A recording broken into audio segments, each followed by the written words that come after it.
Selamat malam pemirsa, KPK menemukan adanya dugaan ekspor ilegal biji nikel sebanyak 5,3 juta ton ke Tiongkok.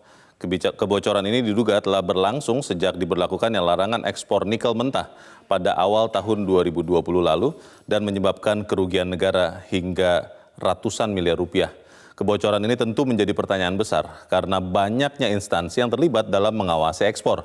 Jika temuan KPK ini benar, maka keseriusan pemerintah dalam menjalankan hilirisasi dan menyetop ekspor bahan mentah atau raw material layak dipertanyakan. Lalu benarkah ada pembiaran upaya untuk menjarah kekayaan mineral Indonesia? Pemirsa, topik inilah yang akan kita bahas malam ini bersama saya Leonard Samosir. Inilah Economic Challenges membajak ekspor nikel.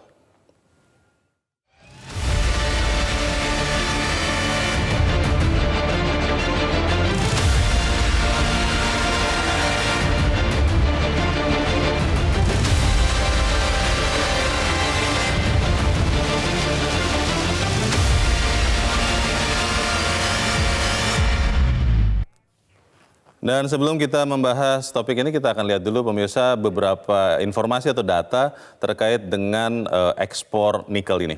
Kita lihat bahwa pemerintah memang sudah melarang ekspor nikel. Ekspor nikel mentah sudah dilarang sejak awal tahun 2020. Tetapi data yang kita lihat ini yang kami dapat dari International Trade Center, Trade Statistic, memperlihatkan perdagangan Indonesia-Tiongkok. Untuk tahun 2020 yang warna kuning ini adalah angka impor nikel Cina dari Indonesia, Tiongkok dari Indonesia. 2020, 2021, dan 2022 itu masih tercatat ada impor Tiongkok. Atau artinya adalah Indonesia masih mengekspor. Padahal dari tahun 2020 pemerintah sudah melarang ekspor nikel mentah. Kita lihat data berikut. Ini adalah perbandingan harga domestik dan internasional untuk biji nikel dengan kandungan 1,8%. Ini data tahun 2022 dari Asosiasi Penambang Nikel Indonesia atau APNI. Kita lihat data di setiap persentil. Kita lihat dua yang paling kanan itu adalah data harga HPM atau harga acuan dalam negeri yang berwarna hijau toska dan warna kuning kunyit.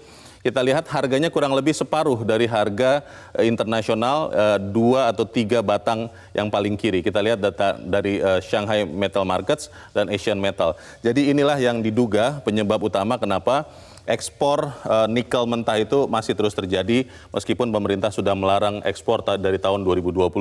Yang menarik adalah data berikut yang kita dapat dari United States Geological Survey atau USGS bahwa ada produksi tambang nikel dalam satuan ribuan ton metrik yang tercatat dari Indonesia. Data yang berwarna kuning adalah data tahun 2022, data yang berwarna putih adalah tahun 2021, yang sebenarnya harusnya logikanya ketika sudah ada larangan ekspor maka produksinya harusnya menurun, tetapi kita melihat malah ada peningkatan dari tahun 2021 1.040 ribu metrik ton menjadi 1.600. Ini menjadi tanda tanya, kok bisa begitu padahal ekspor sudah dilarang. Kita lihat kemana paling banyak Indonesia mengekspor besi dan baja yang merupakan juga produk turunan dari nikel ini. Kita lihat data yang menunjukkan bahwa ekspor Indonesia ke Tiongkok yang berwarna kuning itu semakin lama semakin besar. Kita lihat data 2 tahun terakhir 2021-2022 kurang lebih ekspor besi dan baja nikel Indonesia itu 3/4 lari ke Tiongkok, sementara sisanya ke yang lain-lain. Pertanyaannya adalah apakah memang benar ada kesalahan data? Ada yang menduga bahwa kode HS-nya yang berbeda. Lalu ada yang mengatakan juga bahwa ini ada memang ekspor ilegal. Kita akan membahasnya malam ini bersama 3 orang narasumber yang telah hadir bersama saya di Studio 1 Metro TV. Yang pertama adalah Wakil Ketua Komisi 7 DPR RI, Maman Abdurrahman. Mas Maman, selamat malam. Malam, Mas. Sehat-sehat? Alhamdulillah. Ikut ekspor nikel? Dan yang berikutnya kita telah juga mendapatkan kehormatan kehadiran dari Ketua Umum Persatuan atau Perhimpunan ya? Perhimpunan. Ahli Pertambangan Indonesia atau Perhapi, Rizal Kasli. Pak Rizal, selamat malam. Selamat malam, Pak. Juga telah hadir bersama kita Kepala Pusat Industri Perdagangan dan Investasi Indef, Andri Satrio Nugroho. Mas Andri, selamat malam. Selamat malam, Mas. Saya ingin bertanya sebetulnya kepada bagian dari pemerintah, Bapak-Bapak, tapi dari Kementerian Keuangan, dari Kementerian Perdagangan, dari Kantor Menko Maritim dan Investasi, dari BPS, itu semuanya berhalangan. Jadi kita akan mencoba cari tahu apakah memang ada pembajakan ekspor nikel. Saya ingin tanya ke Mas Maman dulu, karena Anda adalah Wakil Ketua Komisi 7. Yang terjadi, salah catat, kode HS-nya beda selama hampir 3 tahun, atau memang ini adalah ekspor ilegal? Saya harus bilang dulu begini, Mas. Sampai hari ini kita di Komisi 7 memang belum mengagendakan pembahasan mengenai ini. Rencana kita memang tadinya kita mau agendakan di minggu ini, namun karena memang ternyata ada beberapa agenda, terutama tadi pembahasan RUU energi baru terbarukan, jadi akhirnya kita nggak bisa agendakan. Kemungkinan minggu depan kita mau agendakan. Itu agendakan maksudnya apa ini? Pertemuan agenda beberapa dengan pemerintah. Oh, oke. Artinya terkait isu ini. Ya. Lalu yang kedua, namun begini, saya harus coba kita meletakkan isu ini pada porsi yang proporsional dulu ya. Artinya gini, kita nggak mau masuk dulu pada pendekatan benar atau tidak, salah atau apapun itu. Karena sampai hari ini kan berangkat dari informasi yang dilemparkan oleh Deputi Pencegahan di KPK. Oke. Nah, dan yang kita tahu juga antara instansi, antara KPK dengan Bea Cukai kan juga sedang berkoordinasi untuk memastikan duduk permasalahannya seperti apa. Artinya saya nggak mau begini. Karena big picture-nya kami ini Komisi 7 pada posisi melihat bahwa program hilirisasi ini bagus. Oke. Namun memang ada beberapa catatan yang memang perlu kita sempurnakan lah dalam konteks implementasi hilirisasi ini. Yeah. Karena contoh gini, minggu lalu saya baru pulang dari Morowali kebetulan ke salah satu kawasan industri IMIP. Yeah. Ada satu sisi positif yang memang harus kita apresiasi terkait dengan program hilirisasi ini. Dulu di Morowali itu penduduknya kurang lebih 10.000.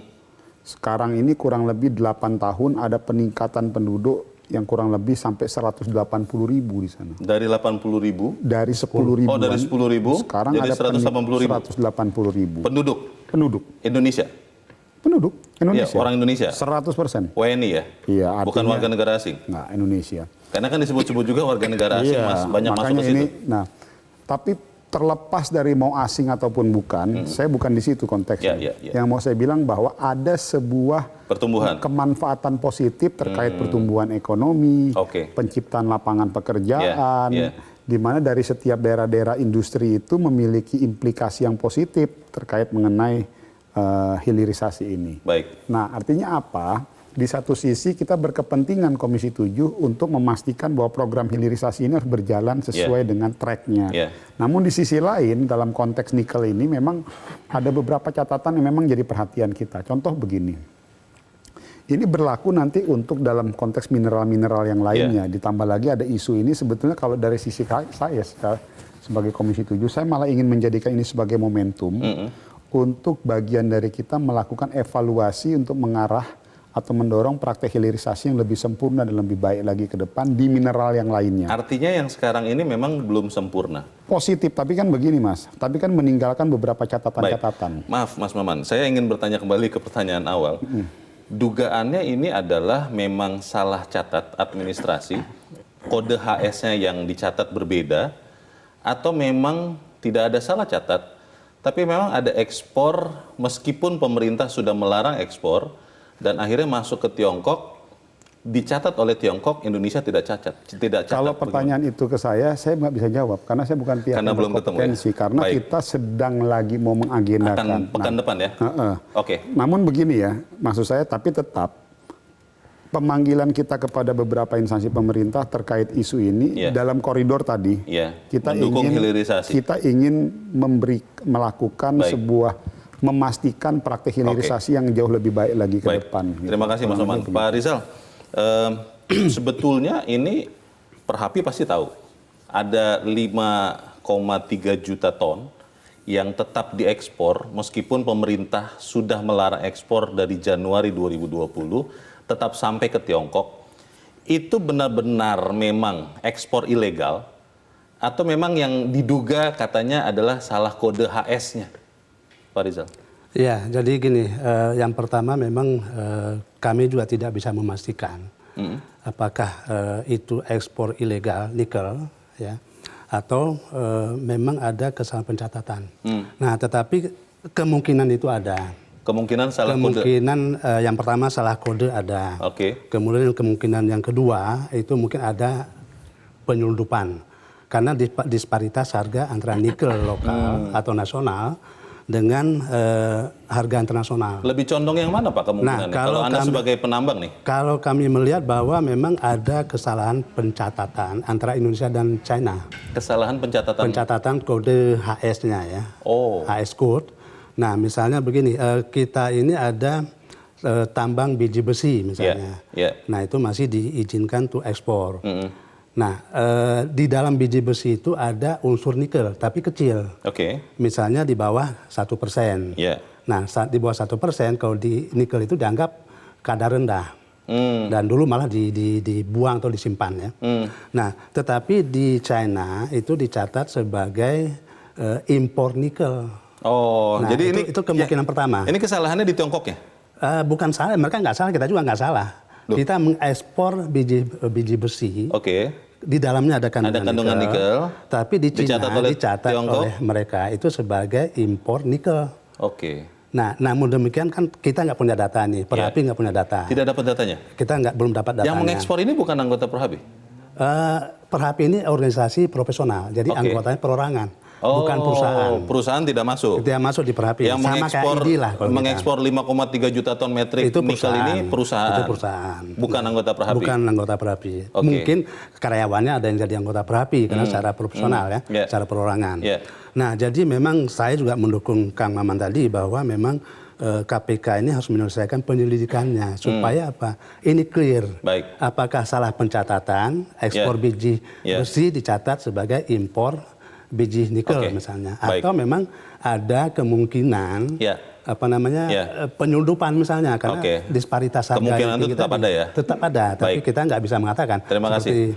Mas Andri, kalau salah catat kode HS, kurang lebih 2 tahun lebih, 3 tahun, itu mungkin? Indonesia dan Tiongkok sama-sama tidak sadar nih 3 tahun HS-nya salah loh. Kemungkinan ada tapi kecil. Menurut kami, karena kami pun di Indef 2021 sudah mengatakan bahwa ini sudah ada 3 juta ton nikel ore yang tercatat di Bea Cukai Cina.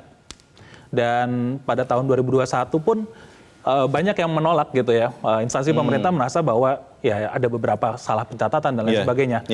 Tetapi memang terjadi terus, dan kita bisa trace per bulannya. Kurang lebih 100 sampai 200 ribu ton ke China gitu. Jadi saya rasa kemungkinan kecil ada, tapi saya rasa mungkin bukan masalah salah kode. Bisa jadi intensi gitu sebetulnya. Konon katanya yang paling menjadi penyebab utama adalah perbedaan harga. Tapi apakah benar demikian? Pemirsa tetap bersama kami, Economic Challenges segera kembali.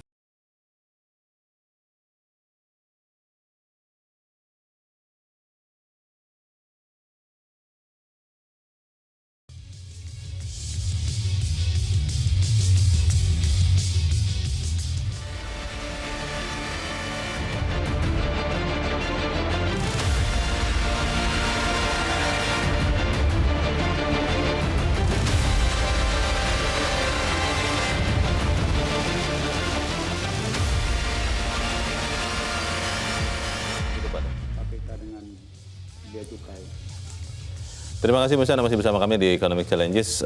Saya ingin ke Pak Rizal. Pak Rizal, mungkin kita kan pernah dengar ya kode HS standar itu, tapi boleh dijelaskan Pak, apakah memang sekian negara, katakanlah Indonesia dengan Tiongkok, itu kode HS-nya itu memang bisa berbeda seperti yang tadi sempat Anda jelaskan sedikit, atau pasti sebetulnya HS 2604 ini di Indonesia dengan di Tiongkok itu pasti sama begitu Pak? Bagaimana Pak? Jadi begini, HS code itu setiap negara bisa berbeda. Karena kita juga sulit, karena seperti misalnya ditentukan oleh BPS ya, Badan Pusat Statistik, kita disebutkan misalnya nikel ore itu 2604 depannya ya. Nah tapi di Cina itu dia bisa disebutkan di 2601 ya. Sebentar, ini nikel ya. Nah, jadi bisa di negara lain itu berbeda. Standarnya beda? Bukan standar, penomoran HS code-nya itu berbeda. Sehingga apa? Nanti ininya bisa berbeda juga. Pencatatannya? Pencatatan volume, value? Ya. Itu bisa terjadi? Itu bisa terjadi. Di kita sendiri juga kan cukup banyak itu HS code itu. Dari segala macam produk, barang, itu banyak sekali. Nah, untuk menyamakan itu agak sulit. Baik. Karena mereka sudah berlangsung lama juga gitu. Mas Andri, ini memang jadi serba salah ya. Kalau memang standarnya saja menurut Pak Rizal bisa beda begitu. Kan akhirnya nanti data-data yang tadi saya sampaikan juga bisa jadi tidak valid juga begitu ya. Tapi pertanyaannya, apakah memang lebih cenderung karena perbedaan kode HS ini? Atau memang karena harga internasional 2 kali lipat kurang lebih dibandingkan harga lokal, akhirnya banyak ekspor yang terjadi walaupun sudah dilarang ekspor oleh pemerintah dari awal 2020. Ya tentu saja karena permintaan dari luar, kita bisa melihat bahwa harga di dalam negeri ini jauh lebih rendah daripada harga internasional.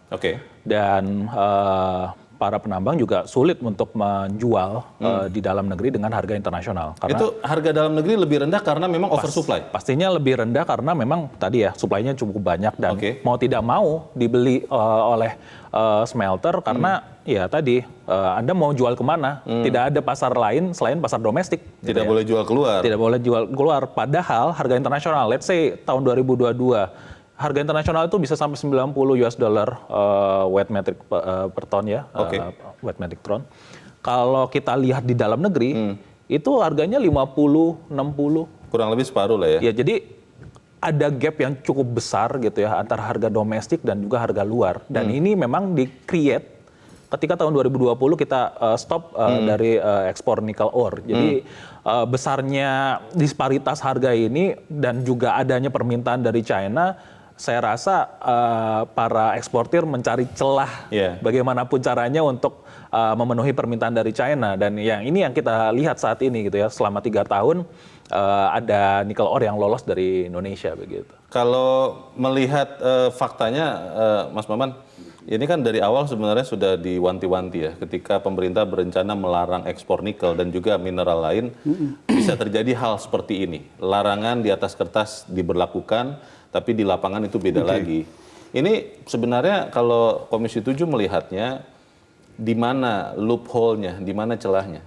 Begini, saya berangkat dari, saya objektif dulu ya, jangan sampai nanti saya sampai begini. Tetap kemungkinan praktek ekspor ilegal tentu pasti ada kemungkinan. Mau besar, kecil, sedang itu pasti ada. Bukan salah kode HS, bukan ya? Artinya saya tetap ada peluang. Pasti ada. Tapi kalau kita bicara logika dari saya sebagai pedagang, Mas, saya sebagai pebisnis, nikel dengan bauksit ini berbeda loh. Saya mau bilang begini, smelter nikel di Indonesia ini udah banyak. Jadi kalau smelter nikel sudah banyak dan rata-rata itu investornya itu dari Cina. Pertanyaan saya, mereka sudah investasi duit nih, bangun smelter di Indonesia, udah banyak. Dan hampir kita mungkin hampir sulit, jadi gini loh, orang udah investasi smelter di Indonesia, duitnya sudah keluar, terus dia biarkan ada nikel yang keluar langsung ke Cina, nggak ketemu dalam dia akan lebih murah beli nikel itu di Indonesia karena harganya separuh ketimbang dia beli kalau masuk ke negaranya. Negara dia. Gitu loh, jadi nggak ketemu dalam logikanya. Tapi saya mau biar objektif dulu. Tapi peluang bahwa ada praktek ekspor ilegal pasti ada. Tetapi kalau dari sisi supply chains-nya nggak ketemu. Contoh gini, kita ambil dari penambang ya, harga misalnya $40 di Indonesia. Terus lo kirim ke sana ke Cina, lo harus beli dengan harga $90 gitu. Nggak ketemu. Kalau gue sebagai orang Cina, gue udah spending uang di Indonesia, miliaran US dollar gitu ya. Ya mendingan gue proses di Indonesia. Tapi apa perusahaannya sama itu, Mas Maman? Yang membeli di Indonesia atau berinvestasi di Indonesia dengan yang membeli di sana? Makanya saya bilang, kemungkinan tetap ada. Tetapi kalau dilihat dari segi supply chains-nya, gue akan tetap jaga. Tidak logis begitu ya? Nggak ketemu dalam logika. Makanya tapi maksud gue, jangan sampai karena kita berpikir kayak begini, akhirnya kita lalai. Gitu. Nah, makanya dari sisi kita Komisi 7 tetap isu ini tetap harus kita tindak lanjuti. Makanya kita mendorong dulu kepada KPK dengan Bea Cukai duduk bareng dulu deh. Data yang informasi yang dimiliki oleh KPK kita minta di cross check juga dengan Bea Cukai juga saling ini gitu. Jadi itu dulu yang pertamanya itu. Baru setelah itu kita mitigasi isu-isu yang lain gitu. Karena begini, nah kalau di boksit masih mungkin Mas. Karena begini, di boksit itu sekarang smelter itu masih sedikit sekali. Sedangkan cadangan boksit itu gede. Banyak. Produksi boksit kita kurang lebih 30 juta metrik ton. Smelter kita baru bisa menampung 18 juta metrik ton. Artinya ada gap 12 juta metrik ton. Artinya kalau kita mau mengangkat masalah isu praktek ekspor ilegal, potensinya bisa jauh lebih besar terjadi di boksit ketimbang nikel.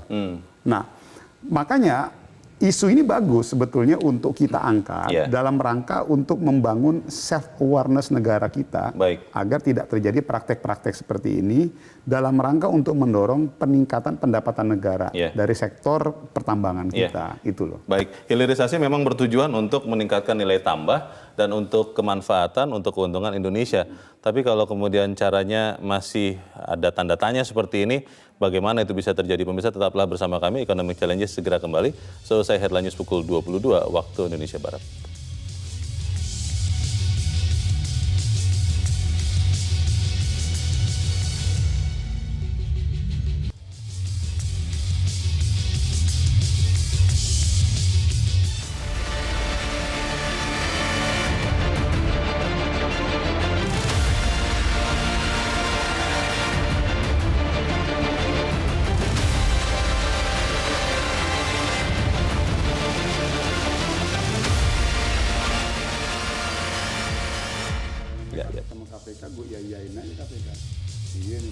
Terima kasih pemirsa, Anda masih bersama kami di Economic Challenges dan kita masih membicarakan masalah ekspor nikel yang bisa jadi ilegal, bisa jadi legal. Mas Andri, kalau melihat perbedaan harga, ini kan selalu menjadi masalah. Kalau ada yang mengatakan bahwa salah satu solusi untuk membuat, kalau memang nanti ditemukan oleh Kang Maman dan teman-teman bahwa ini ada ekspor ilegal, untuk membuatnya hilang adalah mendekatkan harga lokal dan internasional. Itu bisa atau tidak dilakukan? Iya, selama ini kan untuk harga nikel ditentukan oleh HPM gitu ya, pemerintah yang menentukan. Cuman kondisi di lapangan selalu penjualan itu di bawah HPM. Dan mau tidak mau sebetulnya penambang itu menjual dengan harga yang murah kepada industri smelter. Nah, salah satunya adalah kami sudah katakan bahwa di 2020 kalau bisa tidak langsung di stop, tetapi diberikan pungutan ekspor.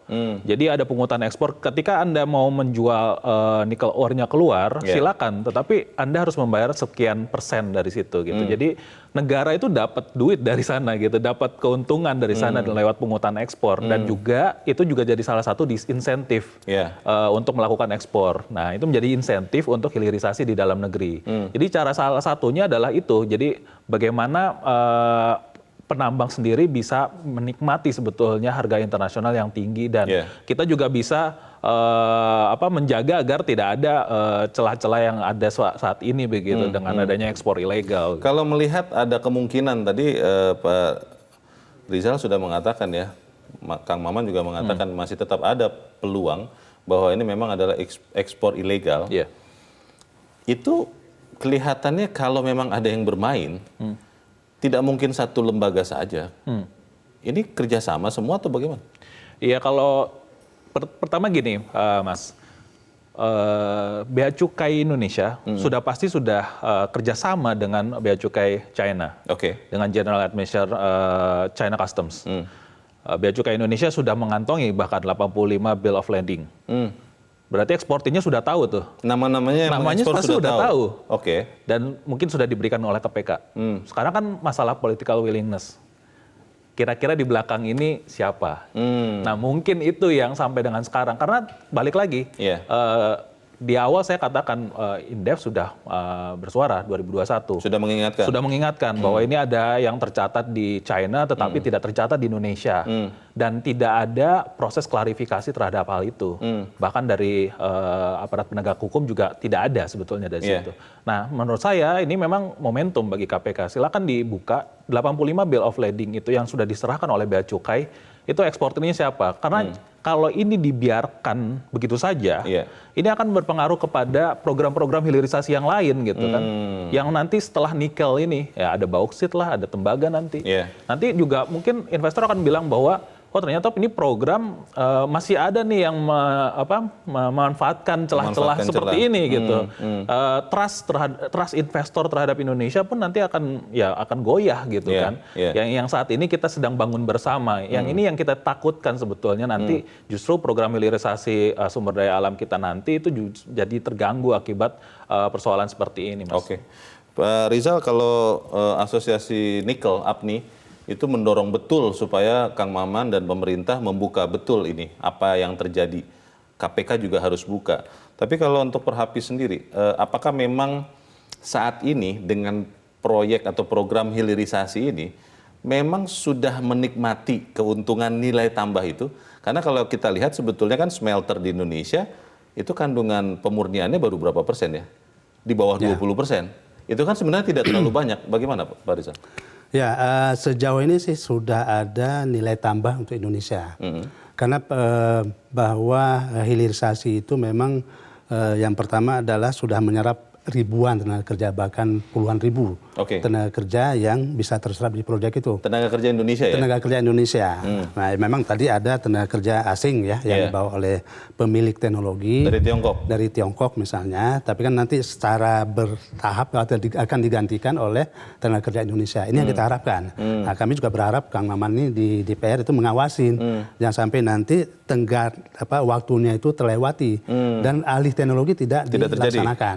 Nah, kemudian yang lainnya adalah memang dengan adanya hilirisasi ini tentu TKDN juga akan meningkat. Nah, misalnya perusahaan ini harus belanja untuk konsumsi bahan makanan, kemudian spare part dan segala macam daripada ekonomi lokal akan terangkat. Ekonomi lokal akan terangkat. Nah, kemudian yang memang kita tekankan adalah bahwa itu tidak berhenti di hanya sampai menghasilkan misalnya NPI atau VENI ya. Harus ada industri lanjutan yang harus dikembangkan segera supaya bisa menangkap produk antara ini atau intermediate produk ini menjadi industri lanjutan sampai kita bisa menghasilkan barang jadi. Nah, sekarang bisa dibayangkan kita jarum suntik aja masih impor.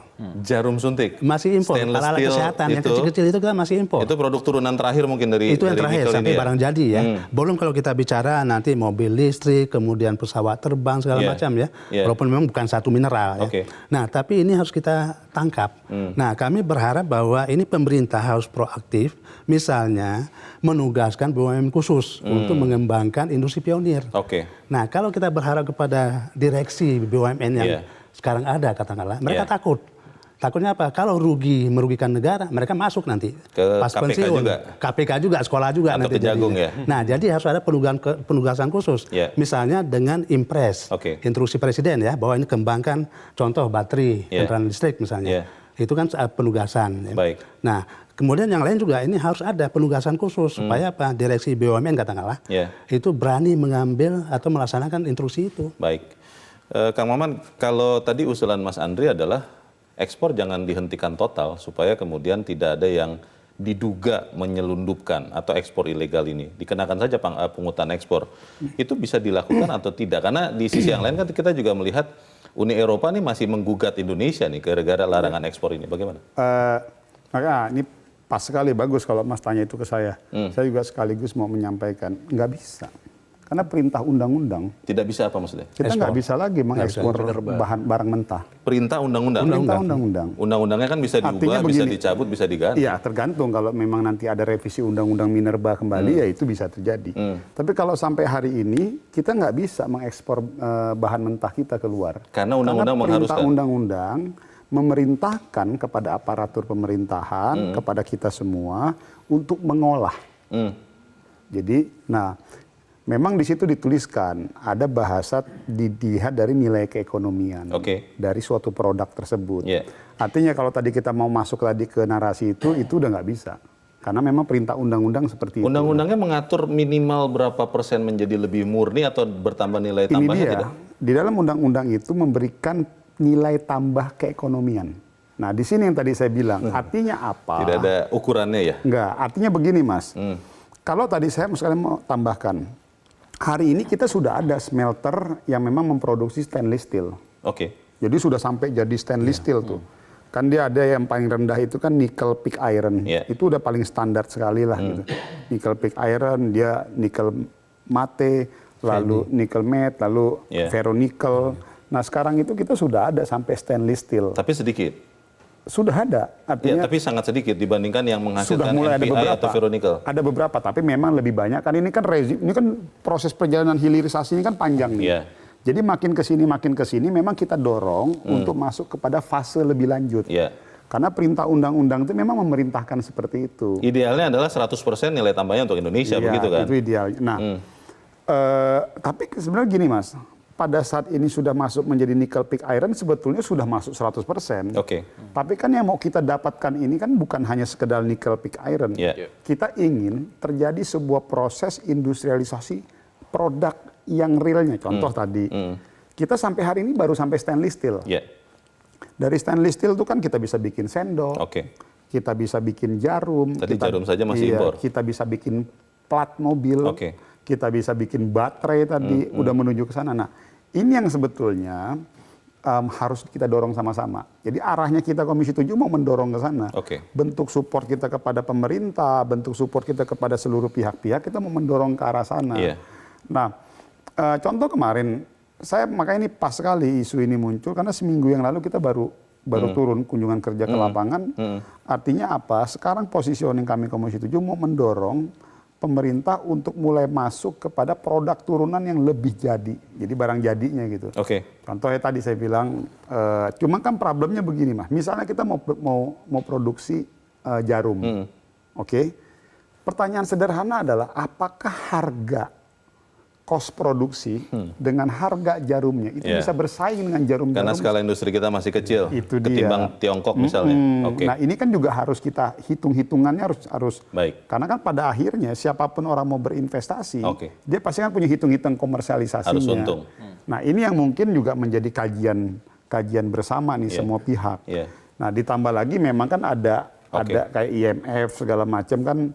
Ya artinya mengingatkan, ya kita whatever apapun itu, tapi kan kita kan punya kondisi internal negara kita kan juga nggak bisa diintervensi dengan pihak manapun gitu loh. Artinya, pertanyaannya adalah apakah memang nilai tambah yang didapat itu memang sudah diperoleh dengan optimal di Indonesia?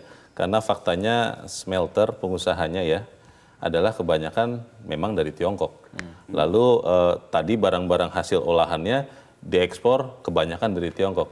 Bagaimana Indonesia bisa berjaya? Tetap bersama kami, Economic Challenges segera kembali.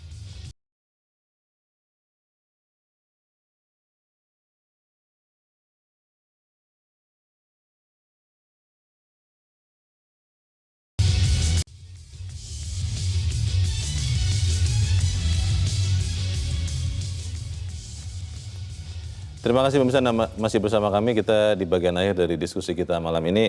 Mas Andri, kalau kita melihat sebetulnya kan niatan hilirisasi ini bagus, meningkatkan nilai tambah untuk Indonesia. Tetapi menjadi permasalahan ketika industri yang harusnya menyerap off-taker hasil dari hilirisasi ini belum begitu kuat di Indonesia.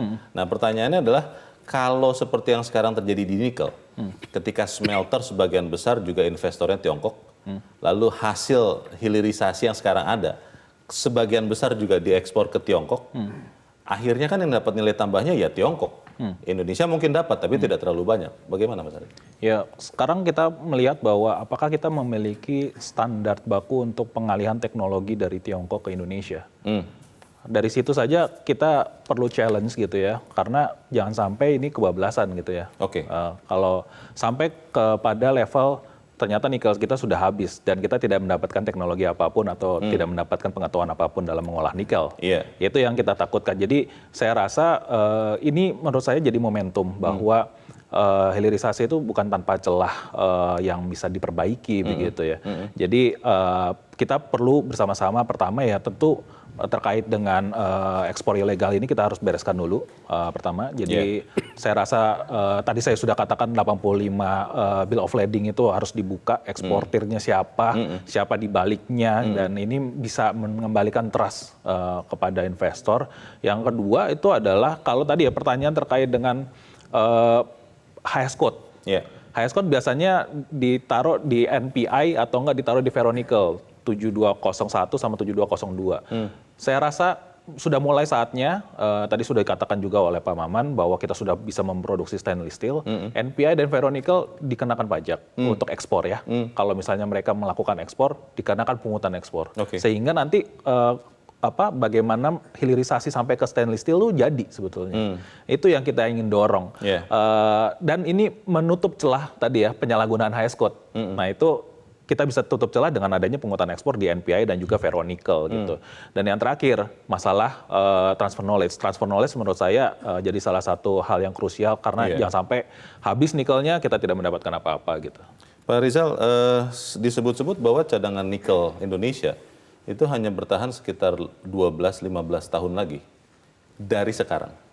Kalau kemudian itu habis dengan kondisi pemurnian atau hilirisasinya masih belum sampai ke jarum tadi yang Bapak katakan, itu artinya teman-teman perhapi, teman-teman penambang hanya dapat sedikit dong. Bagaimana Pak? Ya, jadi yang pertama adalah bahwa hilirisasi ini harus punya roadmap yang jelas. Jadi harus diukur, harus dipelajari kita punya cadangan berapa. Nah kita butuh berapa smelter misalnya khusus nikel ya. Ini kan nikel ini sudah kebablasan ini. Sudah kebanyakan? Kebanyakan. Terlalu banyak smelter sekarang? Nah sehingga tidak didukung oleh cadangan yang ada. Sehingga daya tahan cadangan ini hanya kalau kami itu antara 13-15 tahun. Dari sekarang itu ya? untuk yang teknologi pyrometalurgi ya. Yang menggunakan RKIF. Artinya dia menggunakan nikel kadar tinggi yang kita sebut sebagai saprolit. Nah tapi kalau untuk yang hidromet, yang untuk bahan baku baterai listrik itu masih banyak karena sangat rendah.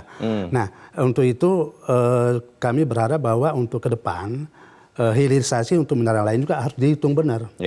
Jangan sampai satu lagi yang saya sampaikan bahwa izin di smelter nikel itu ada dua. Satu di Kementerian SDM berupa IUP, satu di Kementerian Perindustrian berupa UI. Nah ini harus ada koordinasi, harmonisasi supaya apa? Yang ini tidak mengeluarkan izin tapi tidak memperhatikan sumber daya yang ada atau cadangan yang ada. Nah dikhawatirkan memang sustainability-nya tidak terjaga. Misalnya kita belum siap dengan industri hilir, satu cadangannya habis. Walaupun ada langkah-langkah yang harus dilakukan, misalnya adalah melanjutkan eksplorasi, membuka peluang eksplorasi dan ke bawahnya ya. Mungkin begitu. Baik, Kang Maman, pekan depan itu harus jadi ya pertemuan dengan pemerintah dan juga KPK untuk mencari tahu duduk perkara yang sesungguhnya.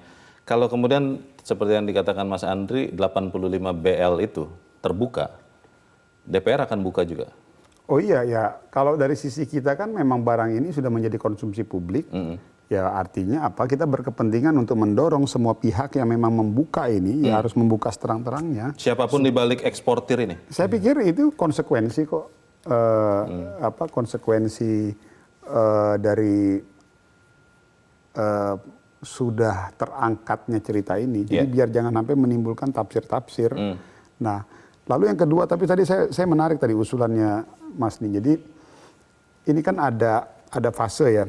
Ada nickel pig iron, ada nickel mate, ferronickel, ada stainless steel ya. Ini itu tingkat kemurniannya makin tinggi tuh ya? Kita anggap begitu ya. Harapan kita nih kan kalau bisa kita sekarang sudah sampai stainless steel, tapi kalau bisa lewat lagi lah di sana gitu ya. Nah ternyata menarik juga kalau memang ternyata pada saat di nickel pig iron dalam rangka untuk mendorong ke sana misalnya pajak ekspornya dinaikin. Gitu. Itu kan juga sebenarnya ya menurut saya juga bisa menjadi perhatian kita. Artinya apa? Kita sama-sama bersepakat bahwa hilirisasi ini harus terwujud betul-betul untuk memberikan dan meningkatkan nilai keekonomian dan nilai tambah suatu produk, material, mineral, apapun itu. Nah, dengan harapan semakin bertambahnya nilai produk, negara semakin mendapatkan keuntungan, membuka lapangan pekerjaan yang lebih besar, ekonomi masyarakat meningkat, ekonomi daerah semakin meningkat, ya akhirnya memberikan kemanfaatan sebesar-besarnya buat bangsa dan negara. Sambil menunggu informasi dari KPK dan pemerintah, Kang Maman, sudah ada tidak upaya dari Komisi 7, dari DPR, untuk melihat langsung nih ke pelabuhan-pelabuhan, karena kan ya semuanya berangkatnya dari pelabuhan. Kapal-kapal yang membawa nikel itu kan dari situ. Sudah ada dilakukan itu? Kalau sementara ini kita koordinasi dengan teman-teman Komisi 3. Ya kita udah ajak diskusi secara informal lintas komisi. Karena ini kan kalau institusi KPK dengan Bea Cukai ini kan Bea Cukai ada di Komisi 11. Ya, komisi Kementerian KPK kan ada di Komisi 3. Kan artinya ya kita udah berkoordinasi. Karena kalau dari sisi kita Komisi 7 kan kita hanya pada wilayah pemanfaatan konteksnya SDM dengan perindustriannya. Barang mineralnya. Saya masuk tadi, saya setuju lagi yang kedua. Begini, kita harus lihat berapa riset cadangan kita. Misalnya cadangan kita 1 juta, misal ya. 1 juta ini kita mau main berapa tahun. Dari situ kita bisa buat blueprintnya. Nah, blueprintnya misalnya kita mau main, atau jangan dulu gitu, 1 juta cadangannya lalu kita mau buat sampai mana hilirisasi ini. Sampai stainless steel kah? Sampai bikin baterai kah? Nah itu kita buat tuh. Belum ada ya? Enggak, sudah ada. Tapi kan kita harus sudah mulai mengkoordinasikan ini sebagai bagian dari perencanaan jangka panjang. Dikonkretkan begitu ya, bukan hanya Nah, kalau kita sudah memasukkan pada titik mana, baru kita lihat berapa tahun kita mau main. Misalnya ketemu angka 30 tahun. Berarti kalau 30 tahun kita mau main yang di 30 tahun ke depan, berarti dari cadangan kita yang ada, setiap tahunnya kita hanya boleh keluarkan berapa. Nah, kalau itu bisa terjadi, Mas, tadi saya bilang, Indonesia bisa menjadi salah satunya ada satu kemanfaatan. Kita bisa kontrol reserve kita, yang kedua kita bisa menjadi price maker. Gitu loh. Kita bisa menjadi price maker. Gitu. Kita tunggu nanti hasil pertemuan pekan depan. Sedikit saja Mas Andri, ada informasi tidak bahwa dari Januari tahun ini sampai kita bicara sekarang, ada lagi tidak angka yang tadi impor nikel muncul di Tiongkok, di Bea Cukai Tiongkok? Sampai dengan saat ini masih belum ada untuk yang dari General Customs di China ya. Angka itu memang sebetulnya latest date-nya di 2022. 2022. Jadi 5 juta itu tadi itu adalah angka dari 2020 sampai 2022 begitu. Kita harap apa yang kita bicarakan ini benar-benar juga menyumbangkan ya informasi yang terang benderang terkait dengan ekspor nikel. Saya berterima kasih kepada Kang Maman, Pak Rizal, dan juga Mas Andri. Dan pemirsa, demikianlah akhir dari Economic Challenges malam ini. Terima kasih Anda sudah menyimak. Saya Leonard Samosir. Selamat malam. Sampai jumpa. Malam.